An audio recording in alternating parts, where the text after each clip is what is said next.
दोस्तों हम 11वीं के एडमिशन का सिलसिला बनाए हुए हैं। हम आपको पहले से हमने आगाह किया था कि किस बेस पे आप लोगों को एडमिशन लेना है, फॉर्म आपको कैसे फिल करना है, कौन सी लिंक से आपको जाना है।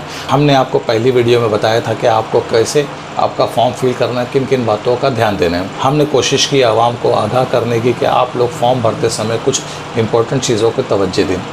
इसमें हमने देखा कि ज़्यादातर तलबा को दिक्कतों का सामना करना पड़ रहा है। पहला फॉर्म जो बेसिक इन्फॉर्मेशन है, जो आपकी ऑटो फैच होती है, आपका एग्ज़ाम सीट नंबर डालने के बाद, मदर नेम डालने के बाद ऑटो फैच होता है ये इन्फॉर्मेशन। आपको इसमें कोई चीज़ फिल करना नहीं है, सिर्फ आपको नाम का एडिट करना है, क्योंकि बहुत से तलबा का सरनेम वगैरह, लास्ट नेम, फर्स्ट नेम के इशू से उसमें फॉर्म के डिटेल भरने के टाइम पे दिक्कत आ रही है। तो आपको आपका जो नाम दिया गया है सेकंड पेज पे आने के बाद आपको वो मैनुअल इंटर करना है।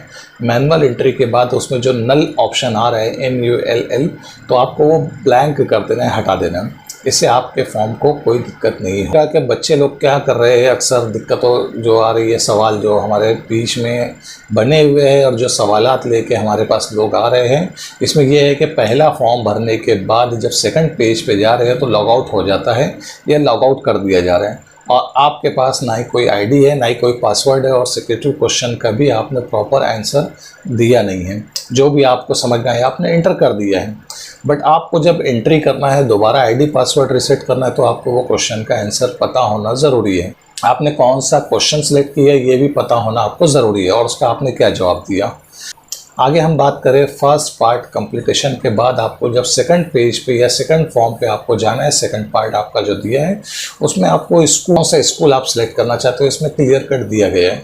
तो आप ऑप्शन में फर्स्ट, सेकंड, थर्ड या फर्स्ट एक स्कूल, दो स्कूल आप सिलेक्ट कर सकते हैं। इसमें आपको बहुत ज़्यादा 8 से 10 ऑप्शन सेलेक्ट करने की ज़रूरत नहीं है। आप 2 से 3 ऑप्शन पे भी इनफ है कि आप सिलेक्ट कर लीजिए। सेकंड पार्ट का आपने जब स्कूल वगैरह का सिलेक्शन कर लिया है तो उसके बाद आपको जो सेकंड पार्ट का ऑप्शन आता है, ये फॉर्म आपको फर्स्ट फॉर्म और सेकंड फॉर्म को आपको लॉक करना है। जब आप लॉक कर देते हैं तो ही आपको सेकंड पार्ट ओपन होगा। तो कह रहे हैं कि फर्स्ट पार्ट को लॉक नहीं करते हुए सेकंड पार्ट में जाने की कोशिश कर रहे हैं, जो कि आपका सेकंड पार्ट ओपन नहीं हो रहा है। तो आपको पहले फर्स्ट पार्ट को लॉक करना है एप्लीकेशन फॉर्म को, उसके बाद देन आपका सेकंड पार्ट ओपन होगा। सेकंड पार्ट के आप बेसिक इन्फॉर्मेशन फिल करिए, आपका स्कूल वगैरह सेलेक्ट करिए, मीडियम सेलेक्ट किए। इसके बाद आप जाते हैं कि अब सेकंड पार्ट के बी सेक्शन में, यहाँ पे आपको क्लियर कट दिया गया है कि इसमें आप मैनेजमेंट कोटा चाहते हैं, माइनॉरिटी कोटे के बेस पे आप एडमिशन लेना चाहते हो, या इन हाउस कोटे के बेस पे। अगर आप इन हाउस कोटे के बेस पे एडमिशन लेना चाहते हो तो आप वहाँ पे इन हाउस कोटा सेलेक्ट करिए, और आपने जहाँ से 10वीं की तालीम हासिल की है वहीं पे आप 11वीं की तालीम हासिल करना चाहते हैं तो आपको इन हाउस कोटा सेलेक्ट करना होगा। और अगर आपने किसी और स्कूल का सिलेक्शन किया, आपकी 10वीं कहीं और हुई है और आप 11वीं कहीं और से करना चाहते हैं, तो आप माइनॉरिटी बेस पे भी अपना एप्लीकेशन फॉर्म फिल कर सकते हैं। आपको माइनॉरिटी डिक्लेरेशन अपलोड करना होगा। अगर आपने फॉर्म भरते समय में माइनॉरिटी का ऑप्शन सेलेक्ट नहीं किया है, अपलोड नहीं किया है, तो आपको माइनॉरिटी कोटा ओपन नहीं होगा। इसलिए आपको पहले ही फॉर्म पे माइनॉरिटी कोटे को ऑप्शन में रखना है, ताकि आप आगे चल के माइनॉरिटी बेस पे भी एडमिशन ले सकें। इसके बाद थर्ड ऑप्शन इसमें दिया है कि मैनेजमेंट कोटा।